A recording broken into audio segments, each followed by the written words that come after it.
what I have learned in the past 2 years that has been profound in my marriage is that at the heart of all your interpersonal issues with anybody else is your own. I think, like, honestly, people have been asking me a lot about just my marriage because I've been married for 26 years. Like, how do you go the distance? How do you go the distance? I feel that one of the things that I also got wrong is I didn't remind myself enough what a kind and caring person Chris is. And that I am guilty of also like attacking Chris when I've been really unhappy. And, I will unpack a lot of this stuff because, Chris and I have been in like intense therapy for the last, intense meaning it's been intensely awesome. Yeah. But it's profound how much my coping mechanism with stress was the exact opposite of Chris's. So when I feel stressed out or anxious, Lewis, I go into hyperdrive.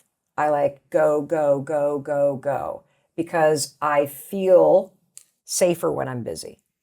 Okay? My husband goes into the corner and thinks. Right. And what ends up happening over time is your relationships are an opportunity to truly heal the that doesn't work if you're willing to work together on it. And so what happened over time for us is the more I became successful, the more I did, the more I was solving problems and taking care of this and 15 steps ahead, the more it reinforced to Chris, well, she doesn't need me. And what if I were to make the dinner reservation, she's going to just probably have made a different one anyway. And meanwhile, I'm over here in my emotional corner going, why is nobody planning a birthday party for me? Why am I the one that's always like doing everything? When is somebody else going to come? And Chris is over here going, I'm not needed.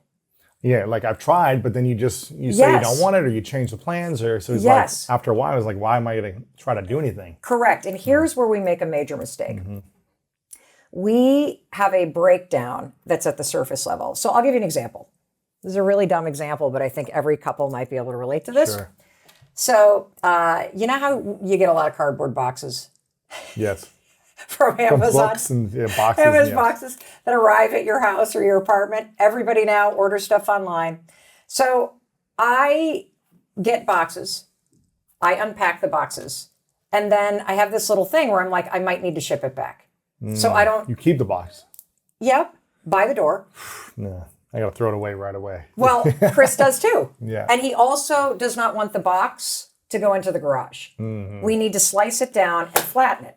Recycle it or get rid of it, yes. But you have to flatten it for the garbage folks up in southern Vermont to pick it up. Gotcha. So I would make a Jenga puzzle, right, at the top, like right by the door of the garage. And when Chris would walk in, because he's asked me several times, can you please just freaking slice and flatten the boxes and take it out to the recycling? That's where it goes.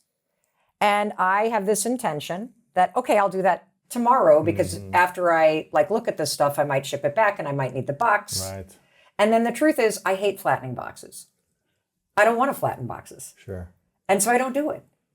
And every time Chris sees the Jenga puzzle of boxes, he silently feels like I think he's my maid. And at a surface level, and this is what everybody does, at a surface level, we argue about the boxes.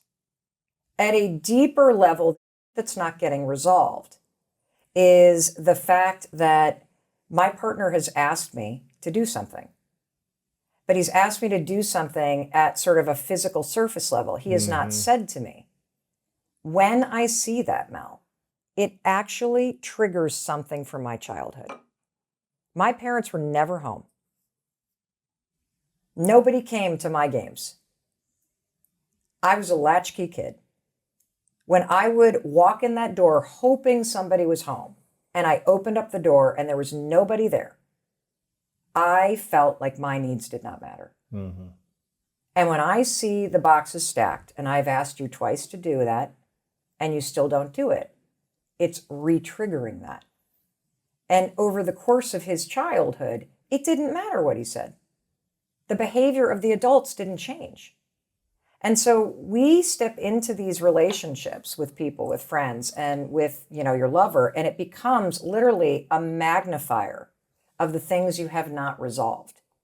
Like, you're so unconscious to your patterns. Oh, yeah. I'm thinking cardboard boxes, he's childhood trauma. There are other ones. He's not talking to me, I'm childhood trauma. Like, it's like all of that gets magnified by cardboard boxes or the you're fighting about on the surface. And so knowing that you have a place to talk about something minimizes the number of times 100%. That you even get upset with each other. Yes. But I want to go back to something that you said that I think is the $100 million question. Give it to me. Not question, $100 million answer. It was my number 3. And I said it in the opposite way that you said number 6. Mm-hmm. I said, if I could go back and give myself advice 28 years ago when I met my husband, Chris, what would it be? And the third thing I said is always remind yourself that he is a kind and loving person who just wants to be loved. Mm-hmm. That's all we all are, okay? You said, I'm never going to be angry with you. I'm not going to take my anger out on you. Mm-hmm. Now, listen, I'm not perfect. And maybe one day I get frustrated and I react. I'm not saying that, but that's my intention. But you probably quickly clean it up. And I take responsibility. Yes. 100% responsibility. Yes. So I'm not saying I'm trying to be perfect here. But what I have learned in the past 2 years that has been profound for me to be whole and to be able to truly stand in full power, right?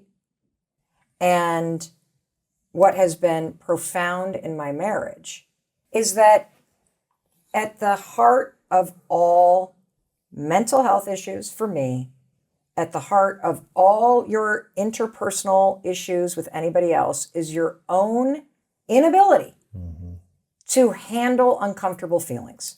That's it. That's it. And I have the just disgusting and awful toxic behavior of expelling my uncomfortable emotions at people. Mm-hmm.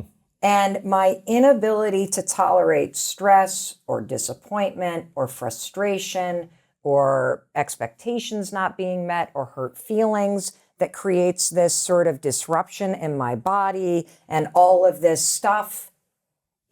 Over the years, like I would expel it at people. I'd have a terrible tone of voice. I would blame it on my anxiety.